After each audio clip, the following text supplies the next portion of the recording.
पदी पैसोनी पदवी घेजे, ऐसे सुख वचनी आहे, विश्वासी अनुभव पाहे, राम रसाची चवी,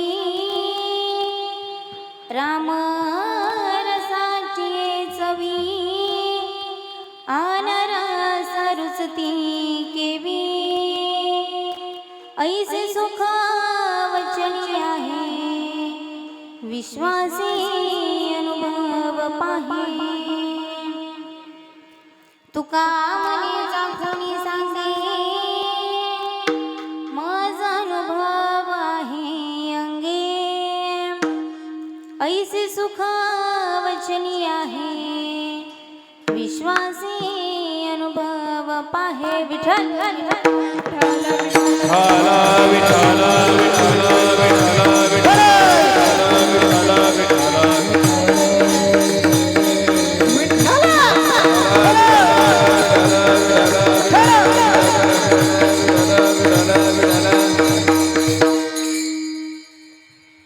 नमो विठ्ठला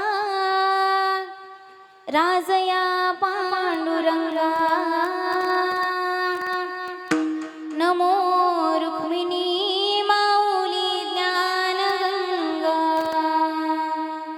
नमो कुंडलिका, नमो चंद्रभागा, नमस्कार माझा रुक्मिणी पांडुरंगा, पंढरीच्या देवराया, पंढरीच्या देवराया, हे पंढरीच्या देवराया,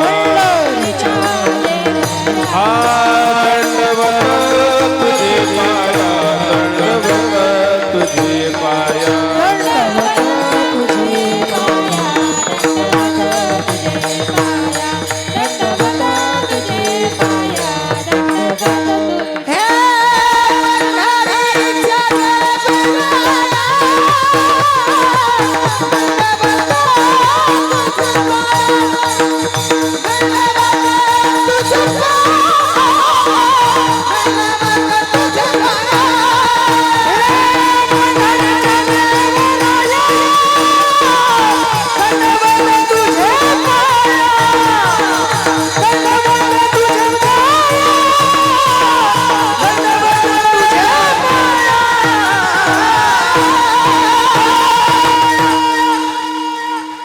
अलंकापुरी पुण्यभूमी पवित्र, तिथे नांदतो ज्ञान राजा सुपात्र,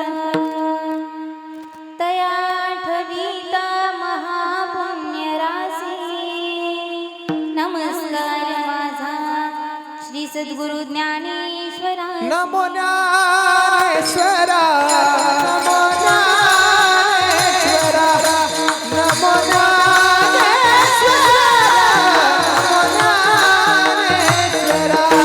नमो ज्ञानेश्वरा, नमो ज्ञानेश्वरा, नमो ज्ञानेश्वरा, नमो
मनोजव मारुत तुल्य वेगम, जितेंद्रियं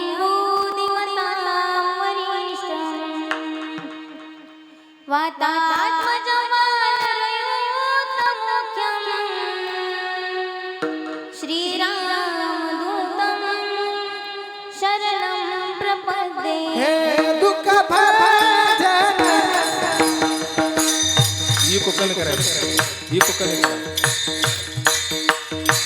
हे दुःख भंजन मारुती नंदन हे दुःख भंजन मारुती नंदन सुनला मेरी पुकार मन विनती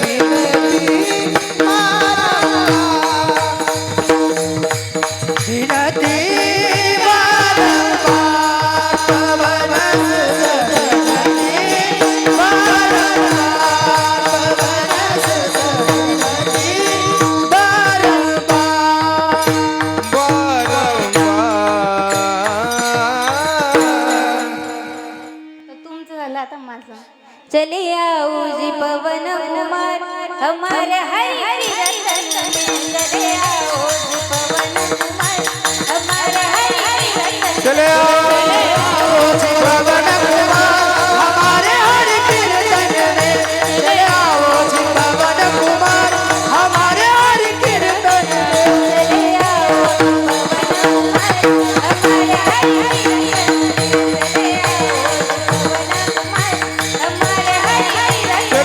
चले आओ जी पवन कुमार हमारे हरि कीर्तन में चले आओ जी पवन कुमार हमारे हरि कीर्तन में राम जी बोला जी बोला राम जी बोला राम जी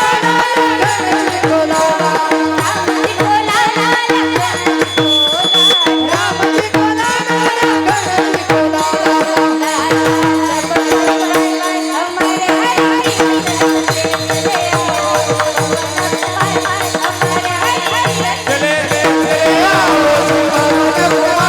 हमारे हरि कीर्तन में चले आओ जी पवन कुमार हमारे हरि कीर्तन में हरि कीर्तन हरि कीर्तन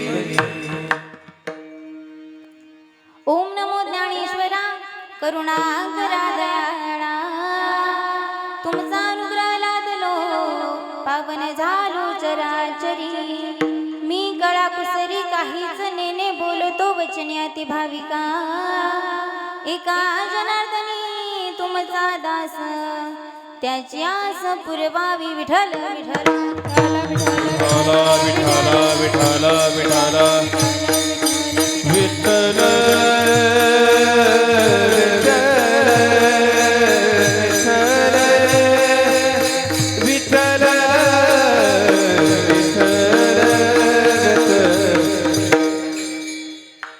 राम म्हणता रामाची होई जे पदी पैसोनी पदवी घेई जे ऐसे सुख वचनी आहे विश्वासी अनुभव पाहे अभंगाला सुरुवात करण्यापूर्वी थोडासा परिहार द्यायचा तो म्हणजे असा की आज या ठिकाणी चालत असलेला हा अखंड हरिनाम सप्ताह आणि या सप्ताहातील पहिल्या दिवसाची कीर्तनरूपी सेवा माझ्यासारख्या पामराकडे आली त्याबद्दल मी तुमचे सर्वांचे आभार मानते विठ्ठल विठ्ठल विठ्ठल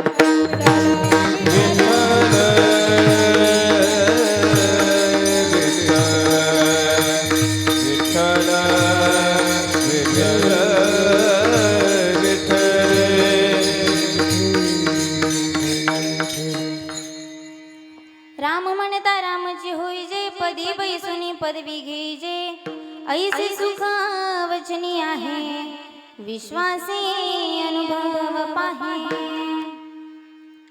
प्रस्तुत प्राप्त प्रसंगी कीर्तनरूपी सेवेकरिता निवडलेला अभंग संत सम्राट वैराग्याचे मूर्तिमंत पुतळे वारकरी संप्रदायाचे कळस विश्ववंदनीय श्रीमंत जगद्गुरु तुकोबाराय यांचा 4 चरणांचा नामपर प्रकरणातला तुमच्या आमच्या सर्वांच्या परिचयाचा असणारा गोड असा अभंगाच्या कीर्तन रूपी सेवेकरिता निवडला. विठ्ठल विठ्ठल विठाला विठाला विठाला विठाला विठ्ठल. नामपर प्रकरणातला अभंग निवडण्याचं कारण एकच आहे. वारकरी संप्रदायाच्या दंडकानुसार सप्ताहाचं पहिलं कीर्तन हे नामपर प्रकरणातलं असावं. पहिल्या दिवशी लोकांना नामाचं महत्त्व पटलं की दुसऱ्या दिवशी लोक आपोआप कीर्तनाला येतात, म्हणून नामपर प्रकरणातला अभंग सेवेकरिता निवडला. तर या अभंगाद्वारे जगद्गुरु तुकोबाराय म्हणतात, राम म्हणता रामाची होई जय, पदी बैसोनी पदवी घेई जय. मनापासून तुम्हाला आम्हाला प्रत्येकाला रामाचं चिंतन करायचं आहे.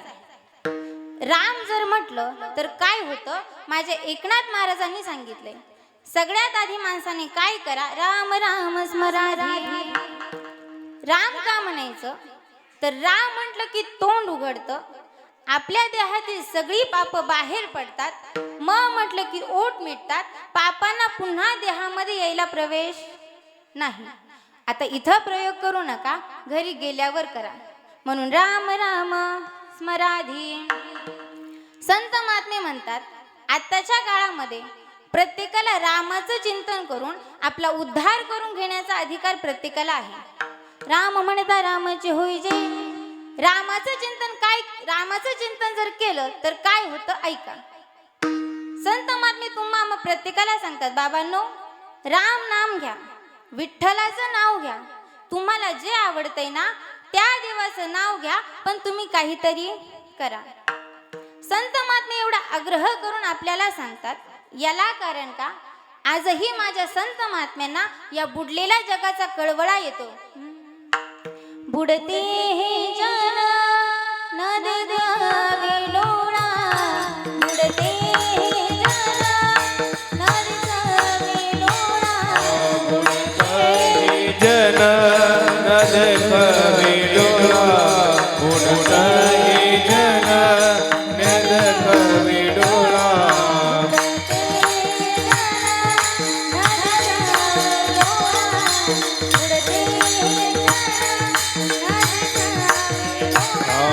बुडता हे जन नद कवी डोळा, बुडता हे जन कवी डोळा. हे तुकाराम हे तुकाराम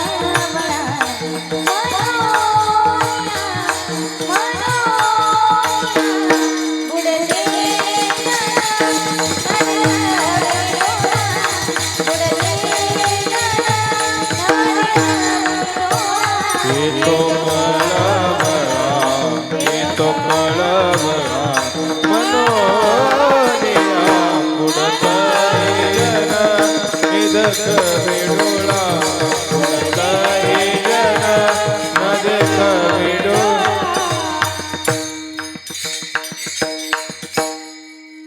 तुकोबाराय म्हणतात, भगवंताच्या नामचिंतनाशिवाय हे जग बुडत चाललंय आणि ह्याच बुडलेल्या जगाचा कळवळा माझ्या संत महात्म्यांना येतो. म्हणून माझे संत महात्मे तुम्हा आम्हा प्रत्येकाला विनवतात.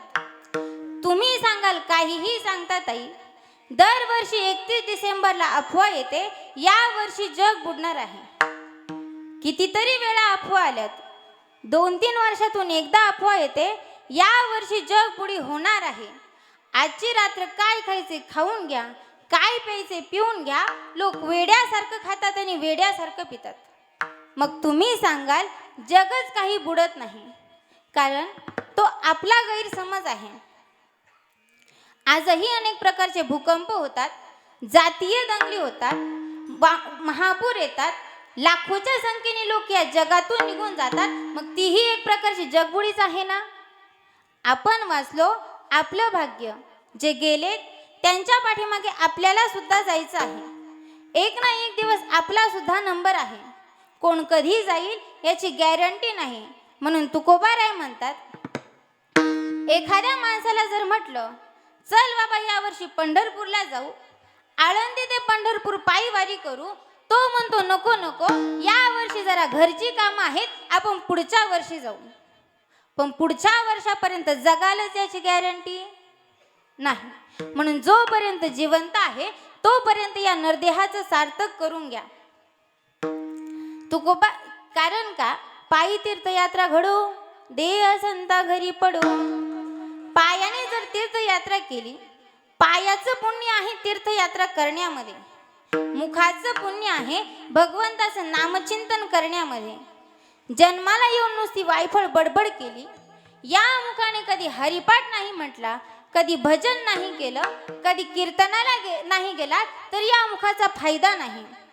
नाही तरी गेला जन्म वाया, नाही तरी गेला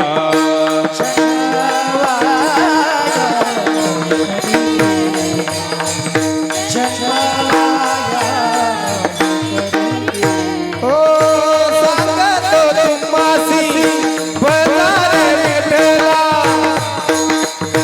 नाही तरी गेला जन्म वाया, नाही तरी गेला जन्म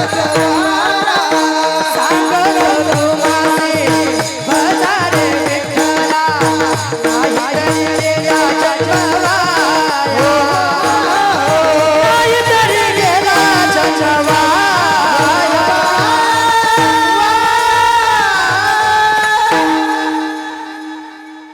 तुकोबाराय म्हणतात, सांगतो तुम्हासी भजारे विठ्ठला, नाही तरी गेला जन्म वाया.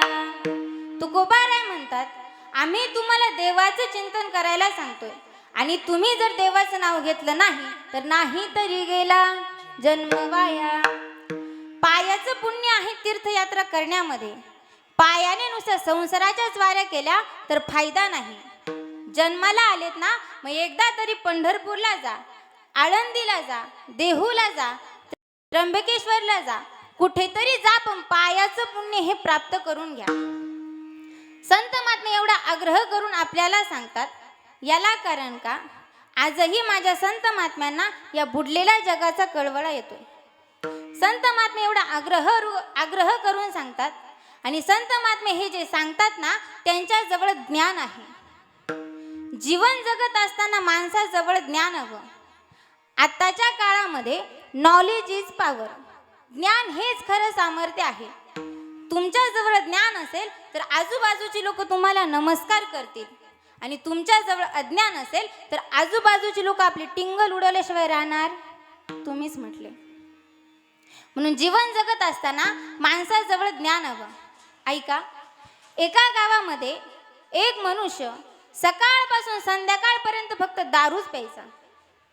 त्याचा मुलगा शाळेमध्ये इतका हुशार की त्याने पहिलीपासून 10वी पर्यंत कधीच 1 नंबर सोडला नाही. एक दिवस त्याच्या मुलाचा 10वीचा रिझल्ट होता. त्याच्या बापाने घेतली आणि शाळेच्या गेट जवळ जाऊन थांबला. प्रत्येक मुलगा आपला रिझल्ट घेऊन येऊ लागला.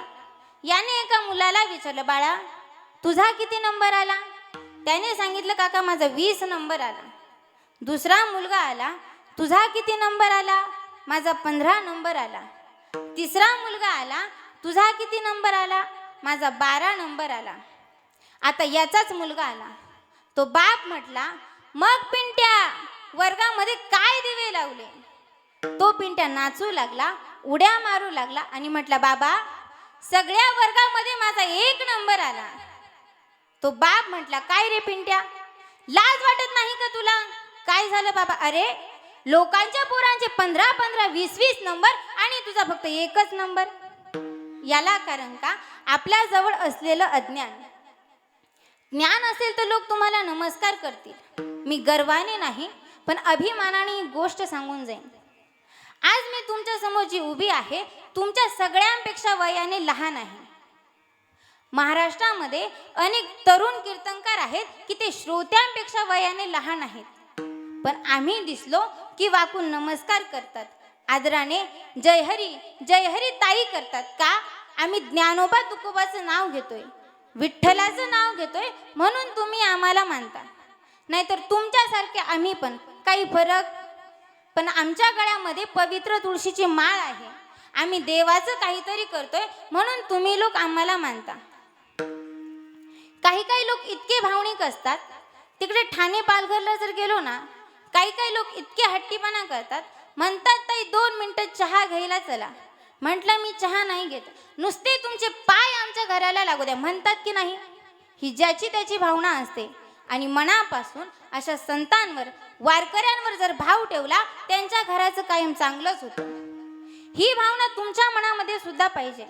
नाहीतर काही काही लोक म्हणतात छे छे त्यांचे पाय लागून कुठे बंगले होतात का. अहो होतात, तुम्ही फक्त ट्राय करून बघा, मनामध्ये भाव ठेवून बघा. मनातला भाव फक्त महत्वाचा आहे. एखाद्या माणसाला प्रेमाने घरी बोलवा, त्याला प्रेमाने काहीतरी खायला द्या. माझा भगवान परमात्मा सुद्धा प्रेमाचाच भुकेला आहे. थोर प्रेमाचा भुकेला, थोर प्रेमाचा भुकेला, थोर प्रेमाचा भुकेला, थोर प्रेमाचा भुकेला,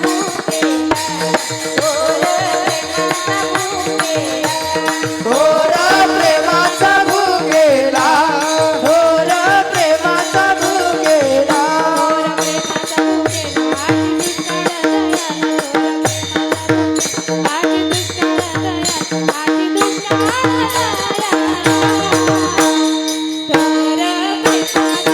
प्रेमाचा भुकेला, थोर प्रेमाचा भुकेला. थोर प्रेमाचा भुकेला, हाची दुष्काळ दया, हाची दुष्काळ दयाला. थोर प्रेमाचा भुकेला, थोर प्रेमाचा भुकेला, थोर प्रेमाचा भुकेला, भुकेला, भुकेला.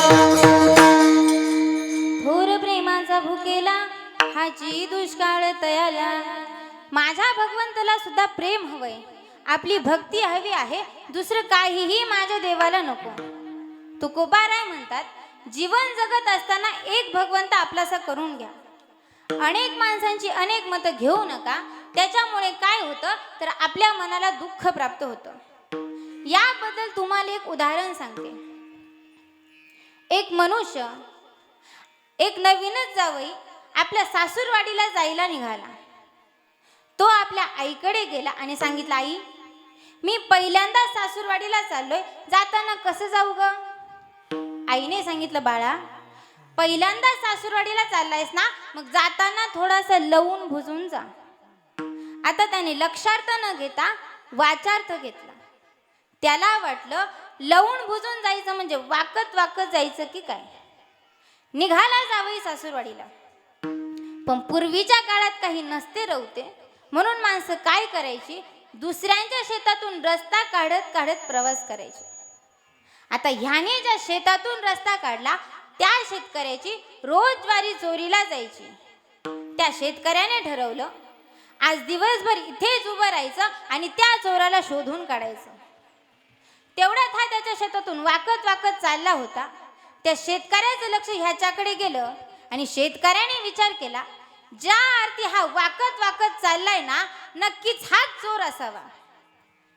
शेतकऱ्याने त्याला धरला आणि मारला. तो म्हटला, दादा तुम्ही मला का मारलं, मी तर माझ्या सासूरवाडीला चाललोय.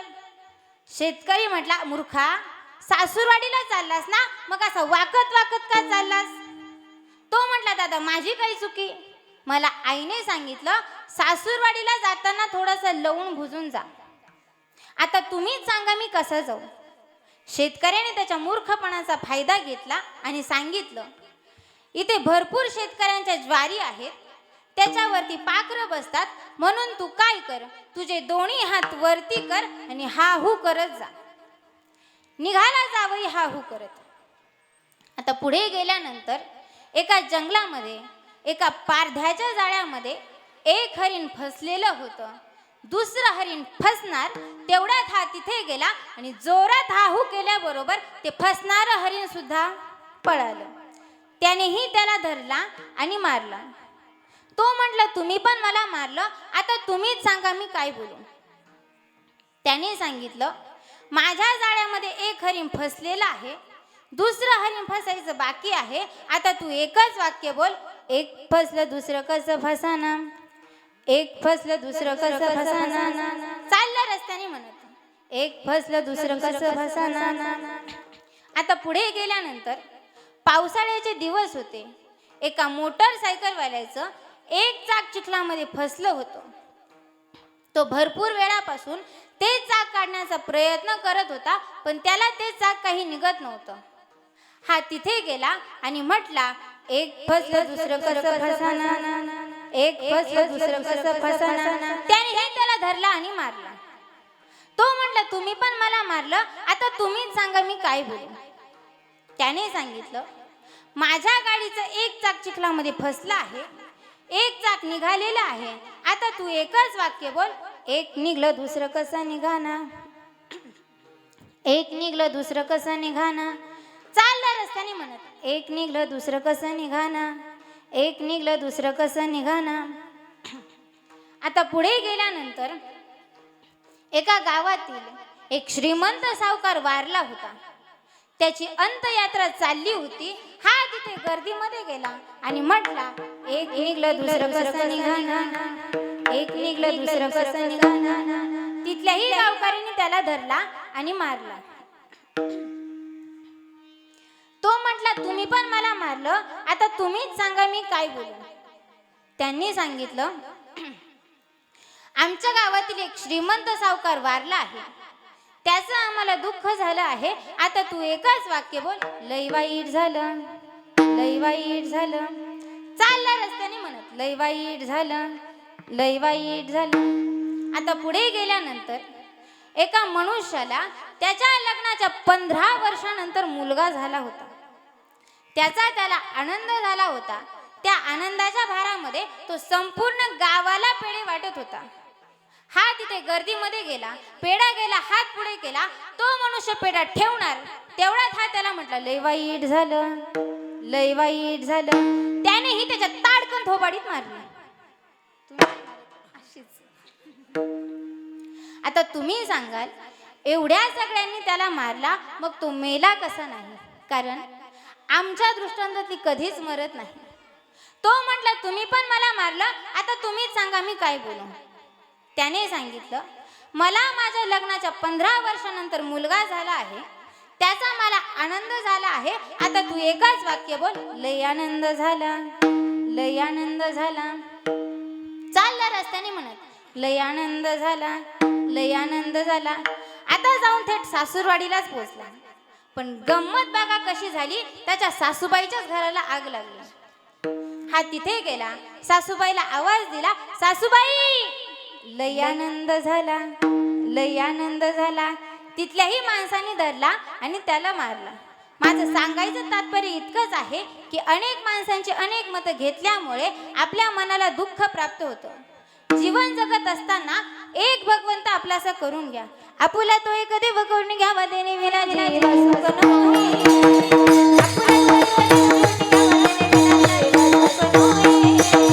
आपुला तो एक देव करून घ्यावा, देणे विना जीवा सुख नोई. आपुला तो एक देव करून घ्यावा, देणे विना जीवा सुख नोई.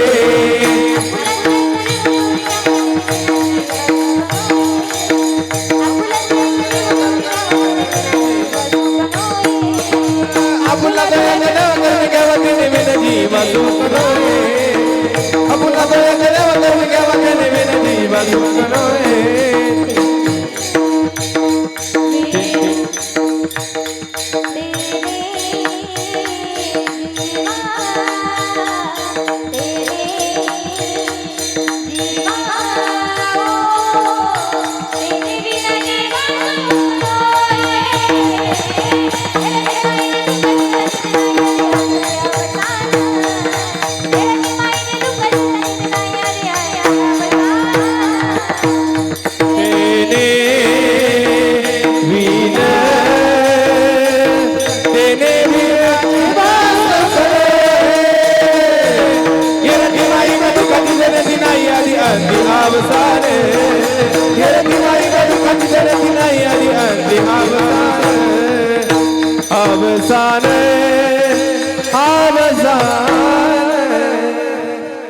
तुकोबाराय म्हणतात, आपुला तो एक देव करून घ्यावा, तेने विना जीवा सुख नोहे. जीवन जगत असताना एक भगवंत आपलासा करून घ्या. अनेक माणसांची अनेक मतं घेऊ नका. संत महात्मे म्हणतात, ऐकावे जनाचे आणि करावे मनाचे. आपल्या मनाला जे वाटतंय ना ते करा. मग भगवान परमात्म्याने आपल्याला हा जो नरदेह दिला आहे तो कशा करिता दिला?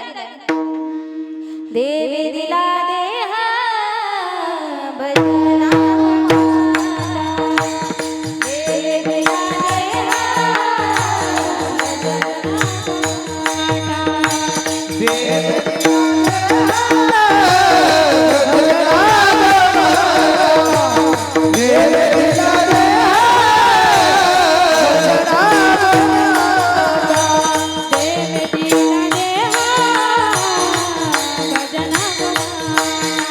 वा वा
भगवान परमात्म्याने आपल्याला हा जो नरदेह दिला आहे त्याचं भजन पूजन करण्याकरिता दिलाय.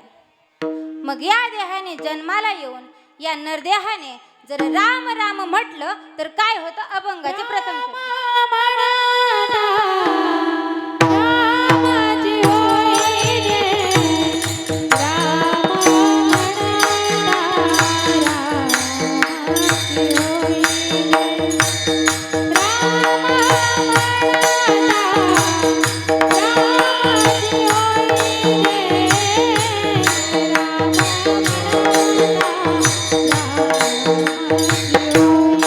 हे राम म्हणता रामची होईल, राम म्हणता रामची होईल, राम म्हणता रामची होईल, म्हणता रामची होईल. असं वा वा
मैसुनी पदवी घेईजे